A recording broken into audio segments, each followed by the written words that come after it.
Hello my friends, इस video में आपको क्लास 12th का आर्ट्स बिहार बोर्ड का वेरी इंपॉर्टेंट क्वेश्चन को बताया जाएगा जो एग्ज़ाम में आने वाले क्वेश्चन के लिए इम्पोर्टेंट है।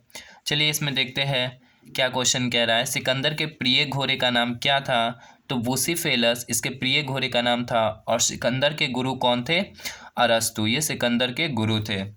अशोक शासक बनने से पहले कहाँ का गवर्नर था? तो ये उज्जैन का गवर्नर था और इसने 261 ईसा पूर्व में कलिंग का युद्ध लड़ा था, कलिंग का युद्ध। और ये किस वंश का था? अशोक मौर्य वंश का। इसके पिता कौन थे? बिंदुसार। अशोक ने बौद्ध धर्म के प्रचार के लिए अपने पुत्र महेंद्र और अपनी पुत्री संघमित्रा को कहाँ भेजा था? तो श्रीलंका भेजा था। और श्रीलंका का पुराना नाम क्या है? सिलोन। अब श्रीलंका की राजधानी की बात की जाए तो इसकी राजधानी जयवर्धनेपुरा कोट्टे है। जयवर्धनेपुरा कोट्टे इसकी राजधानी है श्रीलंका की। तृतीय बौद्ध संगीति का आयोजन किसके शासनकाल में हुआ? तो अशोक के शासनकाल में हुआ तृतीय बौद्ध संगीति। और ये कहाँ पर हुआ था तृतीय बौद्ध संगीति? तो पाटलिपुत्र में हुआ था,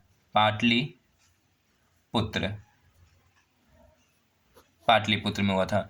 मौर्य वंश के बाद किस वंश का शासन आरंभ हुआ? तो शुंग वंश का शासन आरंभ हुआ, शुरू हुआ। मौर्य वंश के बाद किसका हुआ? शुंग वंश का। और मौर्य वंश के पहले किसका शासन था मगध पर? पहले मौर्य वंश के पहले तो मौर्य वंश के पहले नंद वंश का शासन था, नंद वंश। उसके बाद आया मौर्य वंश, मौर्य वंश के बाद आया शुंग वंश। अब क्या कह रहा है अगला? शुंग वंश की स्थापना किसने किया? तो देखिए, शुंग वंश की स्थापना आपका पुष्यमित्र शुंग किया। पुष्यमित्र शुंग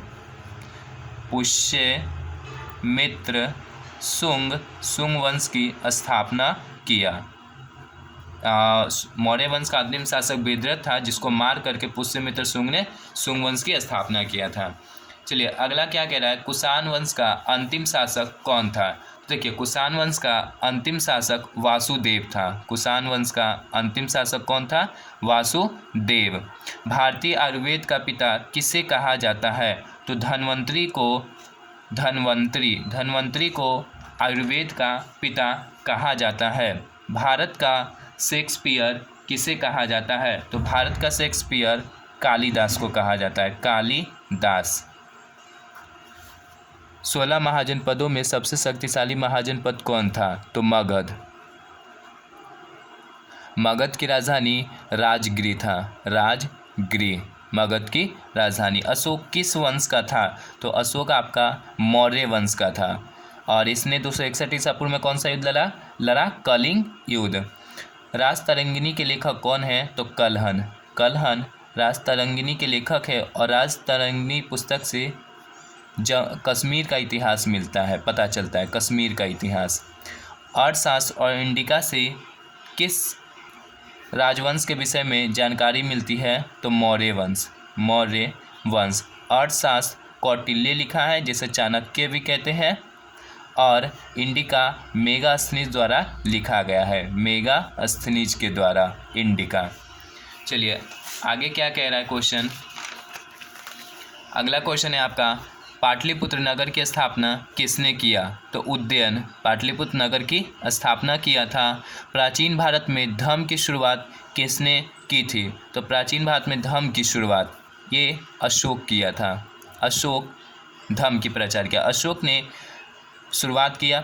अशोक ने महेंद्र और संघमित्रा को बौद्ध धर्म के प्रचार के लिए कहाँ भेजा था? तो श्रीलंका। कहाँ? श्रीलंका। और श्रीलंका का पुराना नाम क्या था? सिलोन। मेगास्थनीज भारत में किसके दरबार में आया था? तो चंद्रगुप्त मौर्य के दरबार में, चंद्रगुप्त मौर्य के दरबार में आया था ये। किस शासक को प्रियदर्शी कहा गया है? तो अशोक को प्रियदर्शी कहा गया है।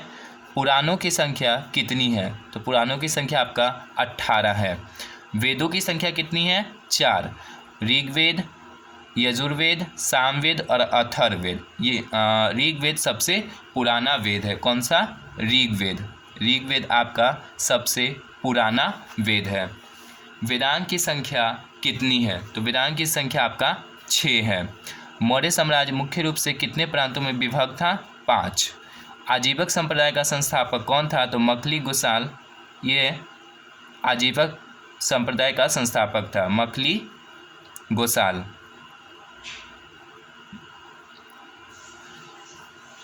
चलिए, ये हो गया आपका लास्ट क्वेश्चन था। Thanks for watching my video.